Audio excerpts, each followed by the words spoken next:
이 강의가 나가는 시점은 5월 1일 저녁이죠. 그런데 지난 월요일 날 4월 29일 날 한겨레 고명섭 기자와 저와 둘이서 대담한 것은 뭐 단순히 기자와 대담을 한 것이 아니라 세계적인 문제들을 놓고 철학적 과제 상황이라든가 여러 가지 문제를 놓고 상당히 포괄적이고 제가 여태까지 누구하고 대담한 프로로서는 가장 깊이 있고 폭넓은 대담이라고, 그래서 그거를 중간에 끊지 않고 2시간 가까이 통째로 나갔습니다. 그러니까 이 주역 개사에 관한 최고의 담론을 접해 보시기 바랍니다. 그리고 세계 철학이 과연 앞으로 어떻게 나아갈 것인가 하는 문제에 대해서 여러분들이 많은 힌트를 얻으실 수 있을 거예요. 사실 미국에서도 지금 젊은 대학생들이 미국 정부가 하는 짓에 대해서 이건 도저히 못 참겠다. 이제 그러니까 상당히 그 60년대 경험했던 미국의 반전 운동이라든가 이런 걸 생각할 적에 지금 미국은 너무 무기력하죠. 과연 미국에는 지성이 없고 젊은 에너지가 없는가? 그런데 그러한 에너지가 다시 분출하고, 심지어 유대인 학생들조차도 그 이스라엘 정부의 태도는 이건 근본적으로 이성을 망각한 것이다. 그래서 반전운동에 아주 적극 참가를 하고 있고 전 세계 사람들에게 경종을 울리는, 지금 현재 우리나라는 선거가 종결되는 바람에 사람들이 좀 차분하게 있습니다만은 우리에게 있는 어떤 내재적인 에너지도 그러한 흐름에 동참하고 있다고 생각합니다. 그래서 과연 지금 세계가 미국이 저렇게 터무니없는 가치관에 의해서 전쟁을 고무시키고 그렇게 하면서 그 무기나 팔아먹고 그 전쟁 확대를 계속 부추기는 방향에서 소련과 대적하고, 그러니까 그것이 전부가 사실은 미국이라는 나라가 지금 그 아주 보수적인 그 유태인들에 의해서 점령되고 있는 국가나 마찬가지이기 때문에 특히 언론이라든가 이런 모든 것이 그래서 이렇게 잘못되어 가고 있는 겁니다. 그래서 이거를 바로잡을 때가 왔다. 세계 정세를 생각하시는 여러분들께서 이 지금 이런 주역이라든가 이런 걸 공부하시는 여러분들도 좀 명료한 이 판단력을 가지셔야 되는 거예요. 이 세계를 어떻게 바라볼까? 이 주역을 바라본다는 건 우주를 바라보는 거예요. 그리고 이 주역을 통해서 우주에 대한 통찰을 얻는다는 것은 우리가 살고 있는 세계가 과연 어떤 방향으로 갈 것인가에 대해서 상당히 그 양심적인 모든 사람들에게 덕이 되는 방향으로 현명하게 우리가 중용의 도리를 찾아가야 되지 않느냐, 이렇게 생각이 됩니다. 최근에 제가 읽은 책이 있는데 그것이 중용을 번역한 책인데, 그리고 중용에 대해서 얘기하고 주역도 많이 인용하고 그러는데 그 책의 저자가 아주 화이트헤드 철학의 거의 그 탑을 달리는 학자예요. 근데 이 중국 고전에 대해서도 굉장한 실력을 가진 사람인데 데이비드 홀이라고. 그래서 중용을 얘기하는데 뭐라고 그랬냐면 중용을 이 제임스 레게라는 사람이 최초로 번역하면서 The Doctrine of the Mean이라고, 이 중용이라는 걸 가운데라는 개념으로 생각을 한단 말이죠. 그래서 그러나 이 중용, 우리 중이라고 하는 거는 이거는 가운데라는 의미가 아니다. 이 중이라는 거, 이 중용을 갖다가 이 사람은 어떻게 번역을 했냐면 중이라는 거는 미들, mean, 그냥 mean, middle 이런 의미가 아니라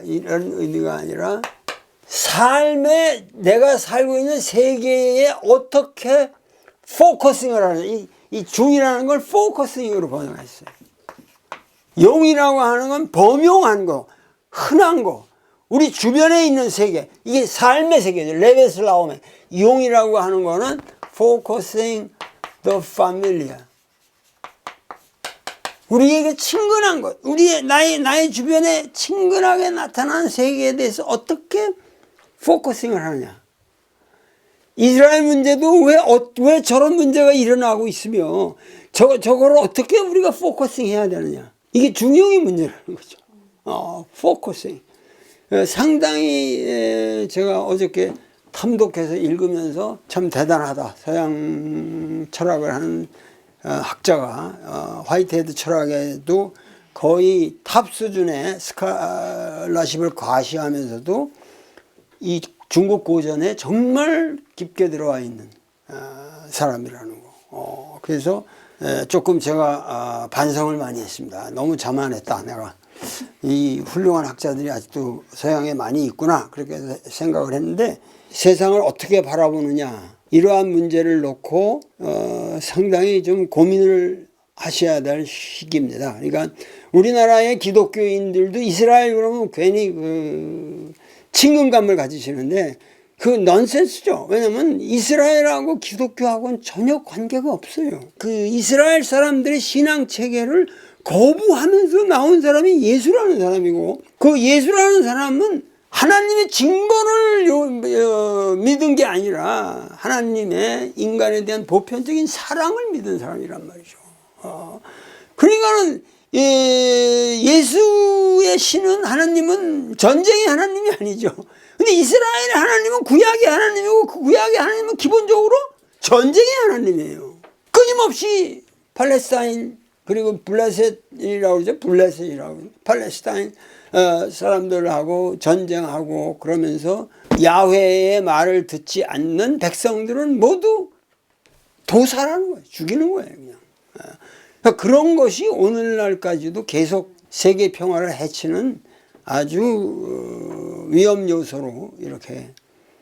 사실은 히틀러라는 사람이 그렇게 광란을 펼치지 않았으면 사실 이스라엘 사람들은 이렇게 흩어져서 잘 살고 있었거든요. 그 흩어진 대로 사는 것이 세계 평화를 위해서 상당히 좋은 일이었어요. 그렇다고 해서 유대인들이 절대 쇠퇴하거나 그러지 않거든요. 근데 그거를 무리하게 영국 사람들도 판단을 잘못했고, 하여튼 2차 대전 끝나면서 거기다가 그 이스라엘 국가를 만들어 주는 것으로 인해서 해방 후 모든 이 역사는 잘못된 겁니다. 난제를 껴안게 된 거죠. 흩어져서 문제 없을 거를 한 군데 모아놓음으로써 포커싱이 잘못된 거예요. 그래서 세계의 중용이 깨진 거예요. 그래서 지금 미국에서 젊은 대학생들이 피를 흘리는 투쟁을 시작을 했다. 그야말로 뭐 반갑다고 말하기보다는 참 의로운, 미국이란 나라가 그래도 죽지 않았구나. 사실 오펜하이머라는 이 영화도 최근에 있었고, 미국 영화들을 보면은 그래도 의가 살아있거든요. 미국의 양식이라든가 이런 게 살아있는 나라인데, 어떻게 해서 저렇게 터무니없는 바이든과 같은 사람들이 저렇게 유치한 방식으로 세계의 리더 노릇을 하고 있을까? 참 딱한 문제였거든요. 하여튼 그거는 뭐 그렇고, 사실은 지난 월요일 날 저는 서울에 있질 않고 영해에 있었습니다. 제가 영해에서 엄청난 일을 벌였는데, 그것은 사실은 영해 지역이야말로 동학의 진정한 본고장입니다. 영해는 이 동해안에 여러분들은 이제 포항이 이렇게 돼 있잖아요. 여기쯤에 영해 영덕계 있잖아요. 이런. 근데 우리가 이쪽에 사는 사람들 이쪽 지역을 참 몰라요. 우리가 이 태백산 동쪽이라고 하는데 우리가 참 잘 모르는데, 경주가 이쪽에 있단 말이에요. 사실은 경주라는 게. 그래서 여기가 장기라는데, 장기, 옛날에 포항이라는 거는 그냥 조그만 동네 이름이고, 이렇게 되는데 이쪽이 동네 포구 이름이고, 여기 장기니 또 영일 삼국유사의 연호랑 세우녀 그런 이게 있잖아요. 영일이라는데 이게 여기가 이제 포항 지역인데 포항 위로 이 영해 영덕이라는 데는 이거는 참 엄청난 평야가 있어요. 이 바닷가에서 우리가 이렇게 산에서 비탈길을 해서 바로 바다로 빠지는 줄 아는데 근데 이 영해 지역은 방대한 이 태백산의 모든 물자도 흘러내리면서 이 물이 흐르는 이 고을이 대평야를 이루고 있습니다. 그래서 물산이 풍부하고 거기 한국에서는 바다에서 들어오는 거하고 저 태백산의 모든 저기하고 고을고을마다 방대한 평야가 있고 그 전부 논이에요. 논. 완전히 천수답들이에요. 그래서 이 사람들이 개화가 됐고 신향과 구향이라고 해서 신구의 대립이 셌습니다. 그래서 서자라든가 이 억압받는 서민들이 재력이 있으니까 그래가지고 자기들 마을을 형성해가지고 신향 그래가지고 이 사람들이 서자 출신들이고 되게 밀리고 그런 사람들인데 공부도 많이 하고 아주 특별한 거예요. 그래서 자기들이 서원을 세우고 독자적인 삶을 유지했던 거예요. 그런데 요 옆 동네 경주라는 데서 성인이 났다더라. 우르르 몰려간 사람들이 이쪽 사람들이에요. 그 수원을 박해를 했지만은 그 박해란 것은 경주 중심으로 한 정말 꼴통 양반들이고 전부 이 유자들이란 말이에요. 유학들이 전부 탄압을 하는데 이쪽 사람들은 수훈의 메시지를 있는 그대로 액면 그대로 받아들이면서 자기들이 추구했던 이상과 동일하다는 것을 느끼게 되는 거죠. 해월 선생이 말하는 이 나라의 망국의 대본이 적서의 차별이다. 양반과 쌍놈의 이 구별이 이 나라의 근본을 망가뜨리고 집안의 근본은 적서의 차별로 이게 전부 망국의 잘못된 생각들이다. 그런 그 평등 인간관을 그걸 계급투쟁이니 이런 게 아니라 곧바로 그냥 인내천이라는 사람이 곧 하나님인데 어떻게 이 차별을 하느냐 하는 인내천의 사상을 가지고 펼치니까 그걸 받아들이는 사람이 전부 이쪽 사람들이에요. 이 포항, 장기, 흥해, 이 영해, 영덕, 저 울산까지, 울진까지. 그래가지고 이쪽 지역이 전부 사실은 동학을 키운 겁니다. 동학의 온상이거든요. 그런데 여태까지 우리는 동학 그러면은 경상도하고는 무관하고 전부 그 30년 후에 전라도에서 일어난 고부 그 정업의 전봉준의 봉기 그걸 가지고 잘못 동학인 줄 알거든. 그것도 물론 중요한 역사의 모먼트를 주었고 우리 역사를 추동한 굉장한 그 구심점이 되었지만은 진짜 초기에 동학을 키운 것은 이쪽 사람들이고 그리고 최초의 혁명 봉기도 바로 여기서 일어났고 영해부 부사를 여기서는 고부에서는 고부 군수가 도망가 가지고 아무 헛땅을 쳤는데 여기는 영해부사를 잡아 가지고 목을 자릅니다. 그래 가지고 사실은 희생도 많이 당했고 더 레디컬하게 그러나 그것이 1870년대 이루어진 거기 때문에 역사에서 싹 덮여져 버린 거죠. 동학혁명은 1894년부터 일어나니까. 그러나 1870년의 초기 진짜 혁명 봉기가 동학혁명이 여기에 존재했었다고 하는 것을 사람들이 몰라요. 이거는 안 되겠다. 우리가 진실을 밝혀야 되지 않냐. 그래서 동학혁명 최초의 발상지라고 하는 거대 비석을 이번에 세웠습니다. 187 영해동학혁명 기념비 커팅식을 진행하겠습니다. 하나, 둘, 셋! 우와! 첫 박수 부탁드리죠.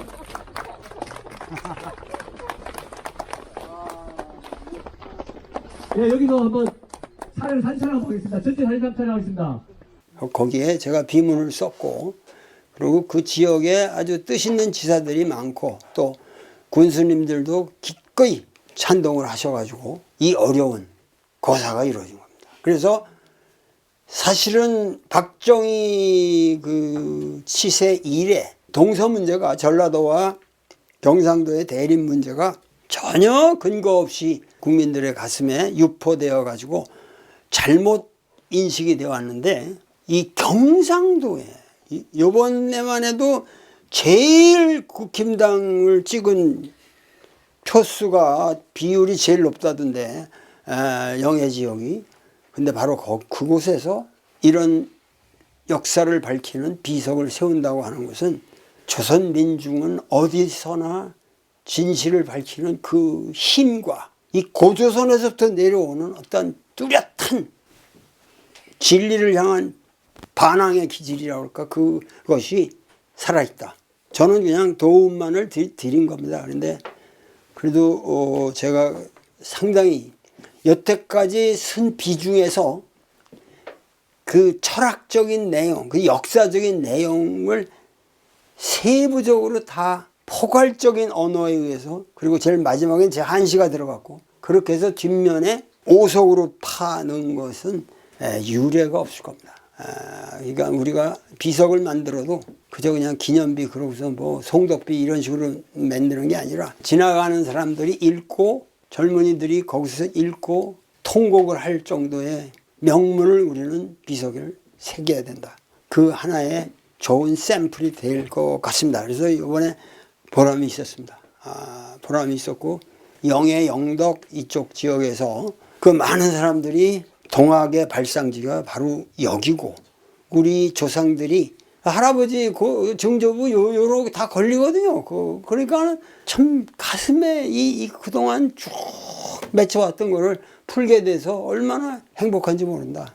역사라는 거, 사실은 우리는 경상도로는 보수로 아는데 사실은 우리 역사의 가장 레디컬한 전위적인 힘들이 다 경상도에서 나왔어요. 박정희 정권을 사실은 무너뜨리게 된 것도 결국 부마 사태고 전부 부산 이쪽에서 다 나오는 겁니다. 그러니까 우리 역사는 대구 대구 폭동이라고 얘기하지만 하여튼 해방 이후로부터 미군정의 반일을 드는 것도 이쪽 대구 사람들이고, 그러니까 지금 모든 게 잘못 인식이 돼 있단 말이에요, 지금. 훨씬 더 경상도 사람들이 진리에 대한 향심이 강하고, 그러니까 말할 거 없지. 최수훈과 같은 인물이 나왔으니까. 그러니까는 저로서는 요번 비석은 상당한 우리 역사의 진전이다. 보수 진보의 터무니없는 이분법이 사라지는 사건이 될 수 있다. 사실 옛날에 전라도의 그 막대한 쌀과 저 북한에서부터 내려오는 한경도의 명태라든가 이런 건어물 해산물들이 전부 포항에서 익스체인지가 되고 그랬거든요. 그러니까 이쪽 지역만 해도 다 그런 어떤 교섭의 장소지, 그렇게 우리가 생각하듯이 폐쇄적인 그런 곳이 아니라는 것을 잘 인식해 주셨으면 좋겠습니다. 오늘은 점괘, 풍산점이죠. 이렇게 돼 있죠. 이렇게 하면 나무도 되고, 손꾀니까 나무도 되고, 간산이니까 이렇게 되겠죠. 밑에 음이 둘이고, 그래서 풍산점이라고 우리가 보통 말하는데, 이 점괘 굉장히 그 함축된 의미가 명료하기 때문에 공부하기가 너무 재미있고, 간꾀라는 게 이게 멈춤이라고 그랬죠. 멈춤이라는 거. 뭐 그 앞에 혁명도 있었고 많이 있었잖아요. 뭐 그러나 이 간꾀는 일단 멈추었단 말이에요. 멈추었어요. 지금 우리가 선거에서 정확한 투표를 했어. 근데 지금 전국은 다시 멈춰요. 이 간으로 가요. 혁괴에서 뭐 정괴를 거쳐서 다 간으로 가는데, 이 간이라는 건 멈춤이라는 거죠. 근데 멈춤 다음에 뭐가 오냐? 참 주역은 대단한 것 같아요. 결국은 멈춘 것 같지만 멈춘 가운데 역사는 점진적으로 진보하고 있다. 이걸 가르쳐 주는 것이 바로 점괘입니다. 점괘. 우리가 지금 모든 일을 하려고 그럴 적에 우리 뜻대로 모든 게 풀리지 않고 모든 게 멈춘 것 같지만은 역사는 보이지 않게 앞으로 slowly advancing 가고 있다. 이 점괘에 대한 새로운 여러분들이 인식을 통해서 역사에 대한 새로운 확신을 가져야 될 때라고 생각합니다. 오늘 강의는 여기서 끝내겠습니다. 감사합니다.